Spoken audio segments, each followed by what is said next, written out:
नमस्कार, आप देख रहे हैं लोकायुक्त न्यूज और मैं हूं आपके साथ ज्योति कनौजिया। आइए रुक करते हैं खबर की ओर। बदायूं में डबल मर्डर केस पर यूपी के डिप्टी सीएम केशव प्रसाद मौर्य ने कहा, हत्यारा पहले ही पुलिस मुठभेड़ में मारा जा चुका है और दूसरा आरोपी गिरफ्तार हो चुका है। यह स्पष्ट है कि कोई भी अपराध करेगा तो वह ना छुप पाएगा और ना ही उसे कोई बचा पाएगा। पुलिस ने कार्रवाई की है। सपा इस घटना पर जो राजनीति कर रही है, मैं उसकी कड़े शब्दों में निंदा करता हूँ। हत्यारा पुलिस इनकाउंटर में पहले ही मारा गया है, दूसरा सूचना के हिसाब से गिरफ्तार हो चुका है। यह स्पष्ट है कि कोई अपराध करेगा तो ना वो बच पाएगा, ना छिप पाएगा, ना कोई उसे बचा पाएगा। यह पुलिस का जो कार्य है वो अपना कार्य किया है, लेकिन जो बच्चे बेसमय मारे गए हैं, अकारण मारे गए, उसका मुझे भी कष्ट है, पूरे प्रदेश को दुख है। और समाजवादी पार्टी जो उस पर राजनीति कर रही है, मैं उसकी कड़े शब्दों में निंदा करता हूं, क्योंकि सपा स्वयं अपराधियों और माफियाओं और दंगाइयों से सीधा रिश्ता रखने वाली पार्टी है और उसे बोलने का ऐसे मामलों में नैतिक अधिकार नहीं। एक बड़ा सवाल खिलाफ देखिए, दिन भर मेरे प्रधानमंत्री माननीय नरेंद्र मोदी जी को गाली देना एक सूत्री कांग्रेस के नेता श्री राहुल गांधी जी हों, चाहे उनके अन्य कोई नेता पदाधिकारी हों, उनका एक सूत्री एजेंडा बन गया है। और इसका जवाब लोकतंत्र के इस महापर्व में देश की जनता देगी, उत्तर प्रदेश की जनता देगी।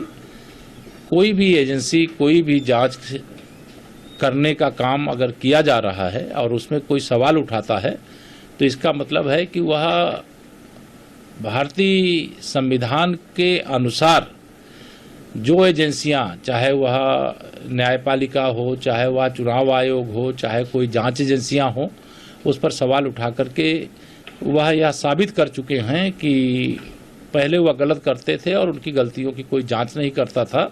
जांच केवल छोटे लोगों की होती थी, जो बड़े लोग होते थे उनकी जांच नहीं होती थी। आज छोटे बड़े का अंतर खत्म करके जो जांच है वो एकदम निष्पक्षता से जो भी दोषी उसके खिलाफ की जा रही है और जो जांच में दोषी होता है उस पर कार्रवाई की जाती है। किसी को कोई शिकायत है तो नेतागिरी न करे, जाकर के उस एजेंसी के खिलाफ न्यायालय उससे बड़ा स्थान है, वहां जाकर के बात करें। सोनिया गांधी की जा रही है, ये एक चौतरफा हमला करते हुए उन्होंने ये बात कही कि कांग्रेस को कमजोर करने का प्रयास है प्रधानमंत्री। कांग्रेस तो ऐसे कमजोर है, मतलब ये बहाना खोज रहे हैं 2024 का रिजल्ट आने के बाद का, कि अगर वह चुनाव पूरी तरह से हारेंगे, जनता उन्हें नकारेगी, तो ये बहाना बनाएंगे। बाकी कांग्रेस से ज्यादा भ्रष्ट पार्टी कौन है? भ्रष्टाचार की अम्मा है कांग्रेस। सर, एक आखिरी सवाल रहता है जिसमें उन्होंने ये कहा है कि दंडात्मक कार्रवाई उनके खिलाफ न की जाए। इस पर उनकी मंत्री आतिशी ने ये बात कही। पूरा देश उनके इस प्रकार के आचरण से हंस रहा है। 10-10 बार अगर किसी को कोई एजेंसी सम्मन दे रही, तो यार गलत नहीं हो तो जा करके सामने प्रस्तुत हो जाओ और जाके बताओ कि भाई मैं गलत नहीं हूँ। अगर उनके कोई सवाल है तो जवाब दे दो, आप विद्वान हो इतने दिल्ली के मुख्यमंत्री के रूप में।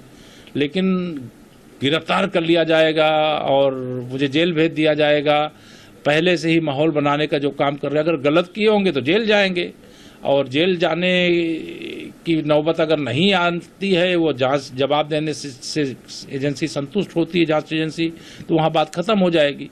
और अगर जेल कोई भेजेगा तो जमानत देने वाले भी तो कोर्ट बैठी हुई है, वो डर क्यों रहे?